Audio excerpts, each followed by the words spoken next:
It's a new starter home. It's a man who's tried to post himself. Yes. Is it? Yes, it is. This is the news that a burglar has been posting himself to businesses in order to rob them. Fantastic. How does he get out with the loot? Well, how does he get himself delivered in the first place? Does he just sort of get into the box outside a post office with the address on it in the hope that the postman will go, I must have missed that earlier. 15-stone package. Do you know what ruined the plan in the end? Yeah, wrong postage. Yeah, not enough. This isn't a British story, though, is it? No, he's Polish. Yeah, because you'd just die in the box, wouldn't you? Waiting to be sent. They'd force him through the letterbox. do not bend. It specifically said do.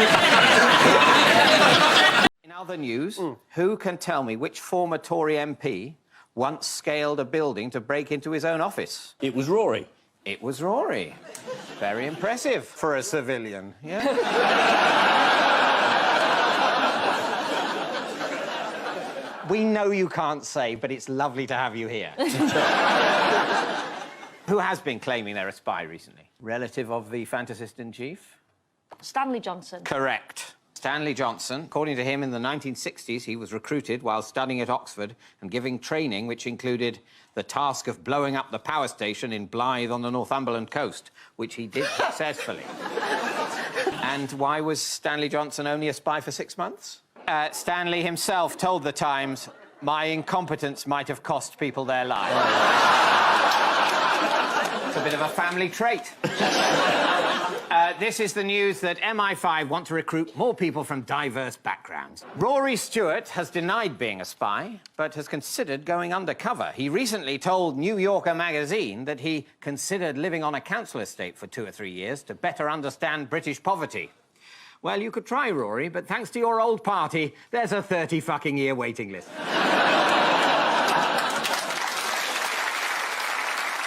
Time now for the Missing Words round, which this week features a guest publication from Rory's old stomping ground, the Penrith Ramblers Group newsletter. And we start with what mocked for looking like Phil Collins? Lewisham Town Hall. That's right, isn't it? I can tell. It's Lewisham Town Hall. It's not right. But then people say it all the time, it's Phil Collins. Oh, no, it's Lewisham Town Hall. The answer is statue of baby Jesus, mocked for looking like Phil Oh, Collins. I've got to see this. Oh. This is a church in Mexico who accidentally installed this. OK, give us a clue. Which is which? And it's quite good, really. It's Genesis. Yeah. Other mistake news. Why have Google been suffering from rogue anuses? Oh, yes. Yes. Yes. This is... there's a... Yes. Yeah. There's a computer program which misreads old print, so arms comes out as anus, so farewell to anus.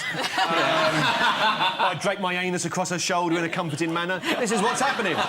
This is what's happening. They sound as if I'm making it up, but I'm not, am I, David? You're not making it up. No. The scanning technology they use to turn books into e-books can't differentiate between arms and anus in certain typefaces. Yeah. Here's a quote from John Mackay Wilson's Tales of the Borders. Poor Janet shuddered at the words which she heard him utter, for with strange and wicked oaths he vowed vengeance on the individual who'd persecuted him, and she flung her anus around his neck and kissed his forehead. From Georgina Bragg's Matisse on the Loose, she grabbed my anus and positioned my body in the direction of the East Gallery, and we started walking. And in the complete works of Washington Irving, there is a reference to the great captain who had been one of his comrades in anus. Are there any other words that Google Books scanning technology is confused? Yeah, it can't do tax. Yes, it reads tax as free. No, it's burn and bum get muddled up as well, as in a patent for a carrier for an integrated circuit that talks of bum-in electrical contacts. God, Scotland, what happens? It's bums night. Where they all join anuses and sing Old Lang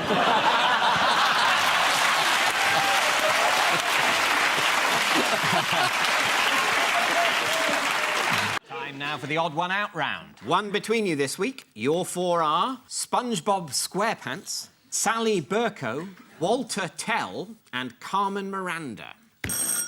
Fruit. Sally Burko fruitcake.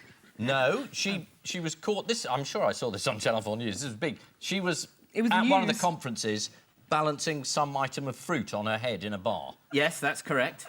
Walter Tell, son of William, balanced an apple on his head and had it shot off by his father. Carmen Miranda had a whole bowl of fruit on her head. Fantastic, and sang "Yes, We Have No Bananas." SpongeBob SquarePants, he's quite a guy. Bob is the odd one out. Yeah. Is it because he's got a friend called Patrick?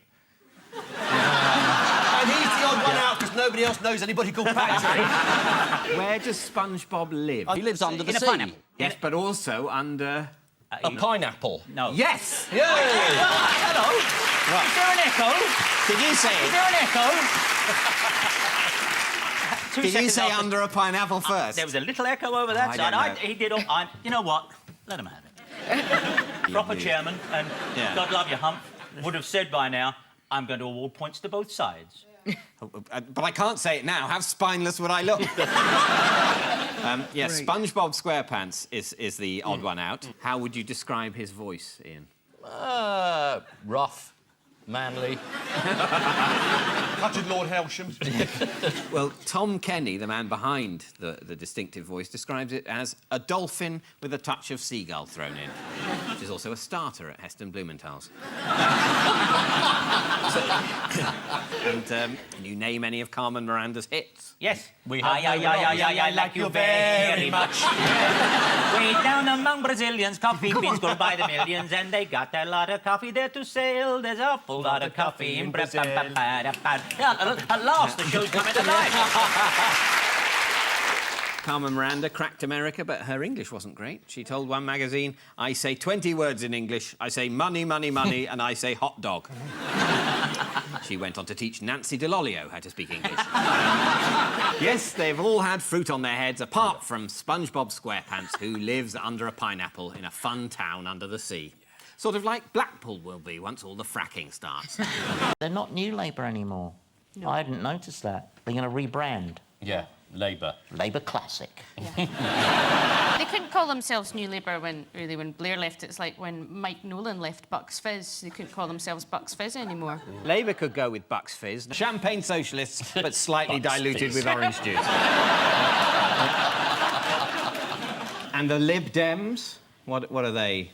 I think they're going to sit this election out. I think. That's probably... They've got a note from their mother. I think they'll play the sympathy vote to a certain extent. Just have Nick Clegg topless holding a puppy, just looking into the camera like that. According to the Sunday Times, what has David Cameron decided to do? Resign. No. Go on holiday. No, this is about the TV debates. He's going to debate with Nigel Farage. He's going for the toughest one first. That's right. Cameron is going to take on Farage. According to the Sunday Times, Cameron wants the TV debates to be in a 2-3-5 formation. So that's Cameron Miliband, Clegg Miliband Cameron, and Farage Cameron Clegg Miliband with Yaya Toure behind the strikers. Thank you for laughing. I don't know what that meant. Who cooperated with the FIFA inquiry? The English. Yes, no one except the English and the Australians, and definitely not the Russians or the Qataris. We never get it, do we? We're conducting... Oh, yes, we'll help. You're guilty. But why... I mean, why would anyone believe the Russians could be corrupt? But why didn't they cooperate with the FIFA inquiry? Because they destroyed all their records by accident. Yes. As you do when someone says, I'm conducting an investigation. It was simply that the Russians were unable to provide more than a few documents from the bidding process because the computers they used during their bid had been leased, they were returned and subsequently destroyed by their original owners. We must bid for the World Cup. First, we must rent some computers.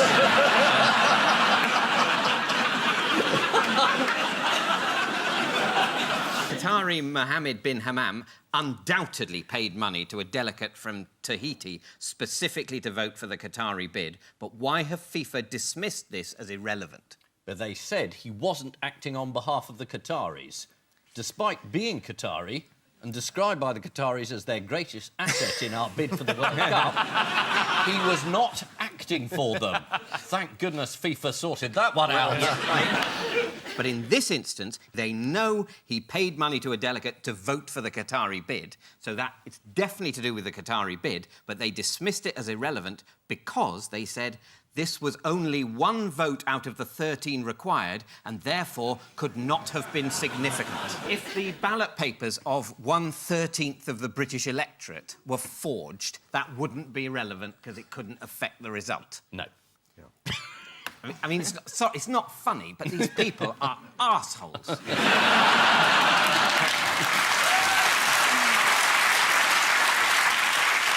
What, according to the FIFA report, did the English bidding team do that was so worthy of condemnation? They organised a gala dinner for Warner and generally sucked up to him. It's almost sweet, our pathetic attempts to bribe them.